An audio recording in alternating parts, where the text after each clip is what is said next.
시험장에서 누군가 앞에서 이제 연기를 해야 돼요. 심사위원님이 됐든 교수님이 됐든 누군가들 앞에서 이제 시험을 보고 내 연기를 보여줘야 되고, 노래도 마찬가지입니다. 그렇게 내가 준비한 것들을 보여줘야 될 때 정말로 중요한 두 가지 기준이 있는데, 이 두 가지 기준이 내가 지금 준비하고 있을 때 이 두 가지 기준을 충족시키고 있는 것이 맞는지 여러분들이 한번 꼭 체크를 해보셨으면 좋겠습니다.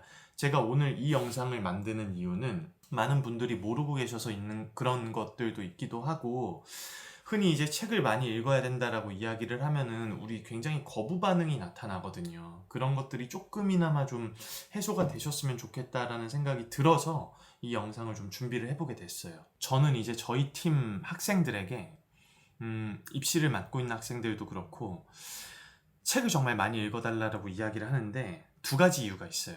첫 번째 이유는 뭐냐면, 책을 많이 읽어야 되는 이유.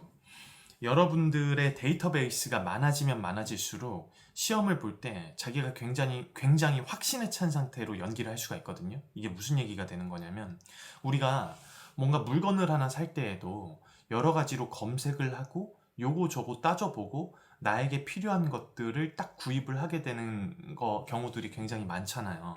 하물며 내가 필요한 물건을 구입할 때에도 그렇게 하는데, 내가 짧게는 뭐 1년, 길게는 몇 년을 갈아 넣어야 되는 시험에서 우리는 앞에 있는 사람 이야기만 믿고 그냥 가는 경우들이 굉장히 많더라고요. 독백을 설정할 때 너무 쉽게 결정하는 경향이 너무나 많다는 거예요. 이것들을 우리가 좀 잘 생각을 해봐야 되는데, 여러분들이 만약에 희곡집을 여러 권을 읽어보잖아요. 이 희곡이라고 하는 개념에 대해서 우리가 다시 한번 설정을 해봐야 되는데, 거기에 등장하는 인물 한 명 한 명은 어쩜 그렇게 평이한 인생을 사는 사람들이 없는지, 무언가가 항상 사건 사고가 있고 어떠한 일의 중심에 딱 서 있는 사람들도 있고, 그 주변 인물이라고 할지라도 각각의 드라마들을 굉장히 많이 형성을 하면서 살아가더라 말이죠. 그런데 그 어떤 사람들도 굉장히 평범한 인물들이 없는데, 그 인물들 한 명 한 명을 다 모든 희곡을 다 볼 수는 없지만, 그래도 내가 볼 수 있는 최대한 많은 사람들을 겪어보고 만나보고 나서 그 중에서 대사를 선택하는 습관을 들이셔야 된다는 거예요. 여러분들이 당일 대사를 준비해 보셔서 아시겠지만, 당일 대사를 딱 봤을 때 와, 이게 대체 무슨 말하는 건지 전혀 모르겠는데 이런 경우가 있고, 와, 이 얘기는 내가 진짜 이렇게 하면 되겠다, 아이디어가 막 샘솟고 어떻게 표현을 해야 될지에 대해서 그냥 막 쏟아지는 경우들이 있거든요. 그러한 당일 대사를 만났을 때처럼 여러분의 자유 연기가 준비가 되어야 된다는 거를 말씀을 드리는 겁니다. 두 가지 조건 중에 첫 번째는 뭐냐면, 자기한테 확신이 있어야 돼요. 내가 이 인물을 정말로 잘 연기할 수 있어 라고 하는 확신이요. 이 사람의 드라마가 너무 잘 이해가 되고, 그리고 내가 정말 이 인물을 잘 표현할 수 있을 것 같고, 이 사람의 상황들을 쭉 살펴보니까 내가 이렇게 연기를 하면은 보는 사람들에게 정말 잘 어필할 수 있을 것 같고, 무엇보다 내가 정말 진심을 담아가지고 연기를 할 수 있을 것 같고, 애정을 듬뿍 담을 수 있을 것 같은 그 모든 것들이 딱 마음에 드는 인물이 우리나라의 희곡이 얼마나 많습니까, 여러분. 그 중에 여러분들의 마음에 딱 맞는 그러한 인물이 분명히 있거든요. 그러한 인물을 만나야 되기 때문에 여러분들이 희곡을 최대한 많이 읽어보시면서 인물을 접해보시는 게 여러분에게 정말로 좋은 거예요.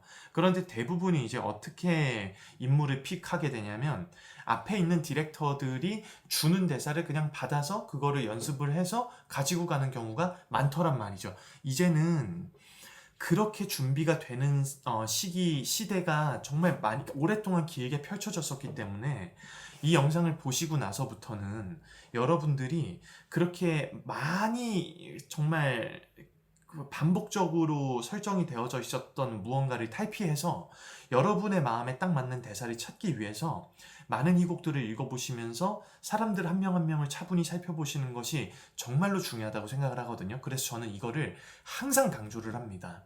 그렇게 해서 책을 많이 읽게 되는 조건이 첫 번째가 있고, 또 다른 조건에서 책을 많이 읽어달라고 하는 조건이 또 있는데, 뭐냐면, 제가 이번에 시험을 보는 많은 사람들이 있지만 늘 한결같이 여러 명의 인물들을 만나는 경우들도 있지만, 자기 마음에 딱 맞는, 제가 말씀드린 두 번째 조건에도 딱 맞게 되는 경우들까지 딱 마음에 딱 그 두 가지 조건을 다 충족시켰을 때, 그때부터 이제 책을 많이 읽어달라고 하는데 자기가 준비하는 그 작품의 그 희곡을 정말 많이 반복적으로 읽어달라고 부탁을 하거든요. 그래서 굉장히 두꺼운 작품임에도 불구하고 하루에 한 번씩 희곡을 계속해서 읽었던 친구가 있어요. 그렇게 해서 그 친구하고 그 작품만 거의 한 반년 정도 준비를 했거든요. 이거 제가 좀 주저하게 되는 이유가 왜 그러는 거냐면 저는 지금 1차에 붙은 학생들을 저희 유튜브에 노출을 시키지 않고 있는데 뭐 지금까지 그랬고 지금 뭐 그럴 생각도 없지만은 조금 많이 이제 보는 분들이 많아지다 보니까 제가 좀 조심하게 되는 게 더 그런 것 같아요.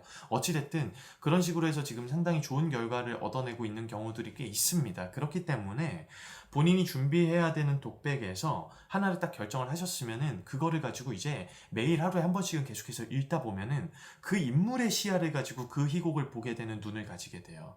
이러한 일들이 있었고 이러한 관계성 속에서 내가 연기하는 인물이 이런 대사들을 하게 될 때 이러한 감정들이 생겼을 수 있겠다. 그 인물이 등장하지 않는 씬에서도 그러한 것들을 발견하게 되는 눈들이 생기기 시작을 합니다. 그래서 정말 많이 읽어주는 게 중요합니다. 우리가 첫 번째로 다시 넘어와가지고 내가 아직 독백을 다시 준비하지 못한 상황, 결정하지 못한 상황에서 여러분이 정말로 희곡을 많이 읽어주셔야 자기 마음에 쏙 드는 인물을 만나게 되고 그것들에 대한 아이디어가 계속해서 생기고 누가 옆에서 연습해야 돼 이렇게 이야기하지 않아도 자기가 거기에 대한 아이디어들이 계속 생기고 있고 내가 이 인물에 대해서 너무나 공감할 수 있는 것들이 많고 표현할 수 있는 것들에 대한 자신감이 있기 때문에 누가 옆에서 이야기하지 않아도 본인이 계속해서 연습을 하게 되는 경우가 너무 많아요. 그렇기 때문에 그렇게 해서 선별하게 되는 독백들이 최소 10개 이상이면 정말로 좋습니다. 왜 10개 이상이어야 되냐면 제가 말씀드릴 두 번째 조건을 충족해야 되기 때문에 그래요. 두 번째 조건이 뭐냐면 디렉터, 여러분들 앞에서 코멘트를 해주시는 선생님들이나 뭐 봐주시는 분들이 계시죠? 그분들이 봤을 때도 그게 찰떡이어야 됩니다. 그게 잘 어울려야 돼요. 여러분, 저는 제가 이제 대부분의 학생들에게 희곡을 많이 추천을 해요. 이 희곡에서 이 독백을 한번 해봐라. 그리고 나서 꼭 전제로 붙이는 게 있는데 읽고 나서 보고 난 다음에 너의 마음에 들지 않는다면 얼마든지 바꿀 수 있으니까 너의 의견을 꼭 얘기해줘 라고 이야기를 하거든요. 이게 왜 그러는 거냐면 희곡을 읽는다라고 하는 걸 모두가 다 힘들어하는 걸 제가 알고 있어요. 그렇기 때문에 그 사람을 처음에 딱 보고 나서 이 사람의 말투, 이 사람의 성향, 이 사람에 대한 데이터를 제가 이야기를 통해서 대화를 정말 많이 하거든요. 그러면서 많이 수집을 합니다. 그 다음에 이 사람한테 어울릴 만한 보여지는 것과 이 사람이 표현해낼 수 있는 모든 것들을 상상을 해서 제가 대사를 픽해서 그 사람에게 추천을 해요. 그러면은 이제 그러한 내용들을 받아들인 사람이 어떠한 이유로 나에게 이 독백을 추천을 했기 때문에 내가 그럼 나도 이 독백을 통해서 내가 내 마음에 드는지 한번 체크를 해보자 라고 해서 보게 되는 경우들이 있단 말이죠. 그런데 오늘 이 영상을 보시는 분들은 어떻게 하시는 게 좋냐면 우선은 자기 마음에 드는 대사를 먼저 찾으시라는 거예요. 책을 많이 읽으시면서. 그렇게 하시면서 이 인물도 만나고 저 인물도 만나고 한 다음에 대사를 한 10개 정도 추리셨잖아요. 그 다음에는 앞에서 보는 사람의 이야기도 들어봐야 된다는 거예요. 이게 굉장히 중요하거든요. 두 개 중에 뭐가 더 중요하냐? 그럼 당연히 두 번째가 중요하죠. 왜냐하면 여러분은 내가 연기를 해가지고 사람들 앞에서 결국에 보여줘야 되는 거잖아요. 처음에 연기를 입시로 시작하시는 분들은 대부분 자기가 어떤 이미지인지, 자기가 어떻게 보여지는 게 유리한지, 내가 어떤 인물을 잘 표현할 수 있는지, 어떤 인물이 잘 어울리는지 이런 거 잘 몰라요, 대부분이. 그렇기 때문에 앞에서 경험이 있는 사람들의 이야기에 조금 더 그 의견을 존중해 주시는 게 더 좋기 때문에 지금 이런 식으로 우리가 입시를 준비할 때 선생님들이 대사를 주고 그거를 연습하는 것들이 주로 많이 반복이 되어져 왔죠. 그런데 이제 첫 번째 조건을 충족을 하셨으면 두 번째 조건에서 보는 사람 눈에도 과연 내가 준비한 이 독백들이 어울리는지를 반드시 점검을 받으셔야 됩니다. 내가 되고자 하는 모습이 있잖아요. 나는 이러한 인물이 이렇게 좀 보여졌으면 좋겠다라고 하는 나의 워너비 대사를 가지고 오는 경우들도 있거든요. 그러면은 그런 것들은 자기하고 어울리는 거하고는 거리가 좀 멀 수 있어요. 그렇기 때문에 두 번째 조건에서는 탈락이 되게 되는 거죠. 두 가지 조건을 딱 채웠을 때 저는 개인적으로 입시에서 굉장히 승산이 높다고 생각합니다. 저도 지금 그러고 있고요. 이거는 연기하는 대사를 고르는 것뿐만 아니라 노래를 고를 때에도 마찬가지예요. 굉장히 중요하죠, 듣기가. 그렇기 때문에 처음에 내가 딱 듣고 혹은 내가 딱 보고 나서 와, 이 대사 진짜 내가 잘 표현할 수 있을 것 같아 라고 하는 생각이 드셨으면 그렇게 독백들을 한 10개 정도 이렇게 추리세요. 더 많으면 좋아요. 많으면 좋아요. 왜냐면 그만큼 많이 읽으셨다는 거잖아요. 그리고 그만큼 이 인물도 마음에 들고 이 인물도 마음에 들어 하는 인물들이 쭉 있으면은 그걸 가지고 이제 의논을 하는 거예요.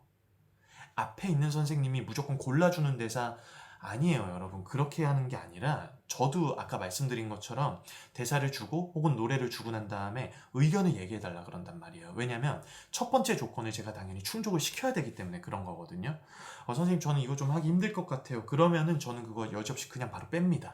그 다음에 다른 거를 추천해줘요. 그런데 오늘 이 영상을 보시는 분들은 이러한 전례들이 많이 반복이 되어져 있는 지금 이러한 상황 속에서 이거를 답습하지 마시고 한 번쯤은 여러분이 보셔야 되는 시험이잖아요. 여러분의 시간이 너무나 많이 녹아져 있어야 되는 시험이란 말이에요. 그렇기 때문에 내가 정말 애정을 듬뿍 쏟을 수 있는 무언가 저 이 펜 살 때 쿠팡에서 여러 가지 이렇게 막 한번 비교해보고 샀거든요. 이 펜도 그렇게 사는데 여러분이 보셔야 되는 시험인데 무조건 앞에서 이거 해라고 하는 거에 딱 그냥 그거 해야지 이렇게 하실 게 아니라 여러분이 희곡을 정말 많이 한번 읽어보세요. 우리나라에 희곡 정말 많습니다. 그리고 그 희곡집에는 여러분의 선택을 기다리고 있는 인물들이 수도 없이 많아요. 여러분의 마음에 쏙 드는 인물이 정말 어디에 있을지 몰라요. 그 인물을 딱 픽하셔가지고 여러분의 작품으로 만들어 보세요. 앞에서 보잖아요. 그러면 자기 캐릭터에 대한 애정을 가지고 정말 수도 없이 반복하고 너무나 많은 생각들이 녹아들어 있는 것들은 첫 대사만 딱 듣잖아요. 그럼 바로 알아요. 진짜 바로 알아요. 다르다라고 하는 거를.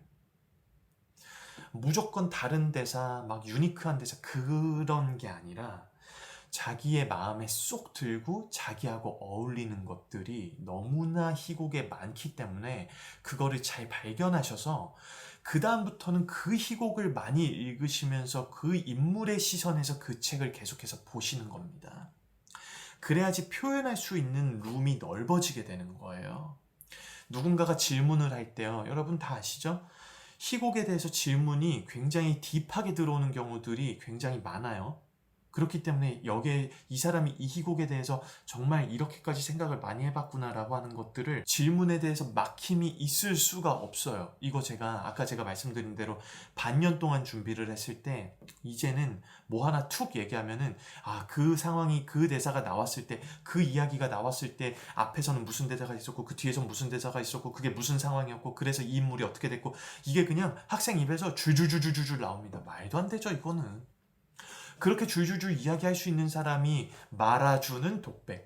굉장히 흥미롭지 않습니까? 다르거든요, 보면은. 연기할 때 얼마나 편한지 몰라요, 보면. 본인이 생각하고 있는 것들이 잔뜩 녹아져 있어가지고 앞에다가 그렇게 막 어필을 하는데 볼 때 너무너무 흥미로워요. 그리고 나서 연기를 끝내면 저는 질문을 던지거든요. 거기에서 이렇게 연기했는데 이거는 왜 그렇게 한 건지에 대해서. 그런 것들에 대해서 막힘없이 막 답이 나온다니까요. 그런데 만약에 제가 질문을 더 딥하게 막 던져요. 그러면 그때 만약에 막히잖아요. 그러면 이제 앞에 있는 사람 이야기를 통해서 자기가 쌓아놓은 것들에다 더 디벨롭을 막 시키는 거예요. 그러면 정말로 많이 달라집니다. 그렇게 하고 있어요. 이 두 가지 조건을 충족을 시켜줬는지 내가 독백을 할 때 그것들을 여러분이 한번 체크를 해보세요. 적어도 멤버십을 여러분 지금 이렇게 하셔가지고 보실 정도면 여러분 정말 연기에 진심이시고 그리고 입시에 진심이시고 그리고 제가 어떻게 하는지에 대해서 너무나 궁금해 하신 거잖아요. 저는 그렇게 하고 있습니다. 그리고 제가 개인적으로 이제 오프라인으로 만나게 되는 분들 같은 경우는 거기에 대해서도 어려움이 있을 수 있거든요. 그러면 뭘 읽어봐야 되는지 그냥 그거 시키지 않아요. 그냥 제가 다 합니다, 일단. 제가 다 한 다음에 추천을 다 해줘요. 그리고 일단 제가 이야기한 대사에 대한 희곡은 꼭 읽어보라고 추천을 해요. 이렇게 순서대로 이 본인이 지금 읽어야 되는 희곡이나 이런 거에 대해서 깊게 빠져드는 거는 정말 시간 문제더라고요. 내가 인물을 온전히 마주하고 그 인물을 옷 입어서 앞에 있는 사람들에게 선택을 당해야 되는 거잖아요. 그렇기 때문에 이런 것들이 시간 문제다라고 이야기하는 거는 거기에 대한 중요성을 점점 깨달아가는 것 같아요. 그래서 여러분이 마음에 드는 희곡을 꼭 발견하셨으면 좋겠고 반드시 그렇게 하셔야 됩니다. 그리고 거기서 끝이 아니에요. 앞에서 보는 디렉터들에게 어떤지 꼭 물어보세요. 어떤지. 여러분의 성격은 대단히 다양할 거예요. 여러분 한 명의 성격이 굉장히 다양할 거란 말이에요. 어떤 상황에서 이렇게 나타나고 저런 상황에서 저렇게 나타나고. 그래서 원하는 모형을 설정해서 그거를 하고 싶다가 아니라 이 사람을 딱 봤을 때 이 사람의 인생을 내가 정말 잘 이해할 수 있고 이 사람이 지금 이 상황에서 하는 대사를 내가 정말 누구보다 잘 표현할 수 있을 것 같다. 이거 여러분이 제일 잘 알아요. 내가 여기에 대해서 굉장히 흥미가 있고 이거를 잘 표현해보고 싶다라고 하는 거예요. 여러분이 제일 잘 알아요. 그런 대사들을 다 찾아가지고 앞에 있는 디렉터들에게 의견을 구해보세요. 앞에 있는 사람들은 여러분에게 이거 해 저거 해 물론 그럴 수도 있지만 나는 이런 성격이고 이러한 사람이고 이렇기 때문에 이 대사를 꼭 한번 해보고 싶은데 선생님 생각은 어떻습니까? 이렇게 했을 때 여러분에게 많은 의견을 줄 수 있는 사람이기도 하죠. 보여지는 거에 대해서 누구보다 제3자의 입장에서 명확하게 여러분에게 의견을 줄 수 있는 게 지금 여러분 앞에서 디렉을 주고 있는 그 사람이란 말이에요. 그렇기 때문에 반드시 여러분이 오늘 이 두 가지 조건을 충족하셔가지고 시험을 치르셨으면 좋겠습니다. 저 그렇게 하고 있어요. 웬만하면 이 조건에 무조건 맞추려고 해요. 이 조건 중에 뭐 하나라도 안 맞으면은 강력하게 어필하기도 합니다. 그래서 여러분들도 꼭 이렇게 해보셨으면 좋겠습니다. 날씨가 많이 춥습니다. 건강관리 잘 하시고 시험 잘 보셨으면 좋겠고 오늘 제가 해드린 얘기가 여러분들이 또 시험 보시는데 또 도움이 되셨으면 좋겠어요. 자, 그럼 축하합니다. 합격입니다. 이거를 해야겠더라고요.